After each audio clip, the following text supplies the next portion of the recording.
百丽音小江给您看一下这个大型泥浆分离器，这款是250型的。泥浆分离器主要就是分离泥浆里的沙、河沙，各种各样的沙子，分离出来。分离出来的水呢，它不是纯清水，然后那个出来的是泥饼，把沙子能分离出来。然后这个是250的型号，从50到250型，中间50、110、100、1150、200等等都有，厂家滞销。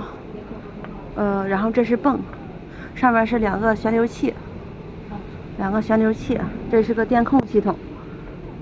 然后这边是2台振动电机，车间是派林小江给您介绍，需要设备跟我联系哈。